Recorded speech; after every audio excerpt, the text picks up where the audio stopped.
this, the Will Be Blood Fight Show. I'm your host, Dave Juarez. Who I got online is Ricardo Rocky Juarez. How you doing, Rocky?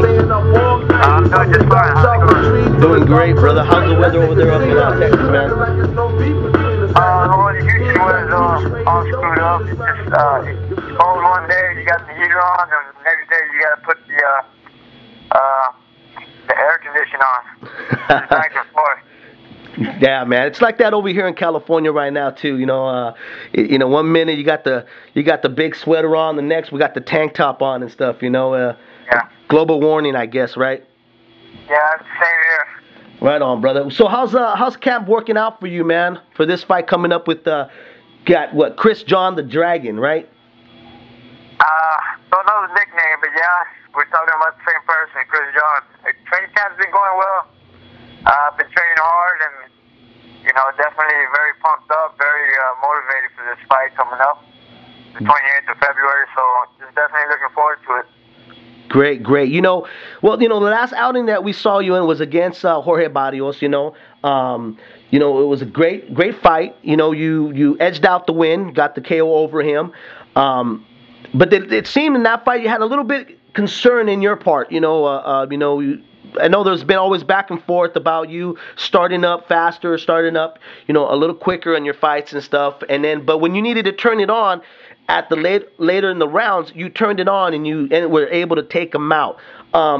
What new are you doing in camp right now to make sure and reassure yourself with this guy Chris John, who's much more of a boxer, to make sure you're on right from the get-go? Well, that's something we've been we've been working on in the gym, and just to start off faster. I think, the Barrios fight, with just a little bit of ring rust, it had been my longest layoff since in my career, 11 months. And I wasn't really getting too much sparring getting ready for that fight either because of just surgeries and that I had to go through before the fight. But it's just something we've been working on, trying to get started in the early rounds, and to just start early in the beginning of the fight and get strong at the end. I've always been the type of fighter that's been able to adapt to certain styles, and I think Chris John's style is sort of a boxer, but he's a fighter who works off a rhythm, and it's my job to break that rhythm up and adapt to a style and fight my fight. Now, Chris John is known, really notably, having his win over Juan Manuel Marquez, who you had your shot at Juan Manuel Marquez, fell out short with that fight. Why pick Chris John? I mean, he's moving up from from featherweight, coming up into your water, right? Why pick him? Why go after him? Why allow him to have the shot at you? Well, we're both fighting at 100. This is for the 126-pound featherweight title. Okay. So I mean, I'm actually going to be fighting at the original weight that I fight at.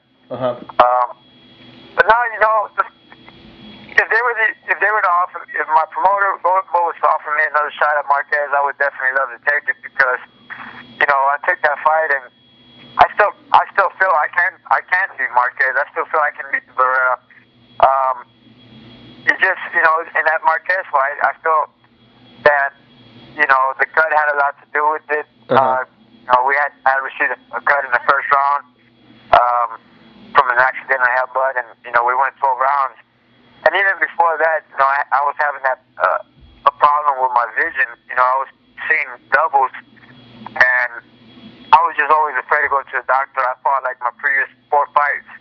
I was like 2.5 years fighting with double vision, just afraid to go to the doctor and get checked up, not wanting to hear bad news that I can't fight again. So right. After the Marquez fight, I went to the doctor and I got checked up, and it just happened to be that I had a hairline fracture from the past that had built up some cartilage and kind of threw my vision on the line and was the cause of me seeing double. I think that had a lot to do with just my balance and my ability to just see and react. So if they were to give me the shot at Marquez again, I would definitely love to take it. To go 12 rounds with Marquez, I was in, even with the cut received in the first round. I mean, I think if I was 100%, I would be able to beat Marquez. Right, right. Watching the Marquez fight, but that was a good fight. And you're right. You had some problems with that. I saw the cut. And anytime any fighter gets a cut, it always takes in play about it. But Barrera, Barrera's having a upcoming fight up in March against Amir Khan, right? He's going after another title. That's what his aim for and stuff. Now, let's say you take Chris John and stuff. It seemed on the second fight, the rematch with Barrera, he didn't really want to engage with you. You seemed really frustrated even after the fight. You even said it. I came to fight. He didn't. How much do you really want? I mean, if you do, how much would you want to take Barrera or get the winner of the Amir Khan fight? Well, I would definitely like to take any fight. I mean, any fights that, I feel that I want to fight the best fighters out there. Barrera is still one of the best fighters out there in my weight division. Whether or not I'm fighting at 126 pounds or 130 pounds, I can fight in either weight class. But, the second fight when I said Barrera didn't want to fight, I came to fight and Barrera didn't want to fight. I look back and I tell myself, I fought the wrong fight. I think Barrera fought the fight that he had to fight to make it most easiest for himself. I think when he fought me the first fight, he knew that he couldn't engage in battle and stand in the middle of the ring and fight me. So he went into his boxing skills, right. which I can't dog him for that. But I take away my credit because I was going into that fight with so much emotion, and I felt that I just wanted to win so bad that I didn't go in there with much of a real game plan, but to go forward and fight him. And I think my mistake in that fight was just not being able to adapt, which is one of the main keys I have in my basically that's what makes me win the majority of all my fights is my ability to adapt to an opponent. And for that second Barrera fight, I didn't adapt, and I think that's why he came out beating me by boxing me. We know, Rocky, everything, there's a saying in Texas, is everything in Texas is big. It takes a big person to sit there and say, you know what, I'm taking the credit away from myself. And that's great to hear that you say that, brother. I'm pretty sure a lot of fight fans love to hear when a fighter is completely humble. We wish you the best in your success with your upcoming fight. Now, let's talk about another big Texan star. We got Juan the Baby Boo Diaz. That's a compadre of yours, right? You would have to say. He's getting his shot at a guy that you fought, Juan Manuel Marquez. How do you foresee that fight happening? Well, I feel Diaz beating Marquez by decision. I think Diaz has the youth, the speed, and people underestimate his defense. I see him in the gym, and he works hard, and he's naturally the bigger guy. And I feel that he's going to beat Marquez by decision.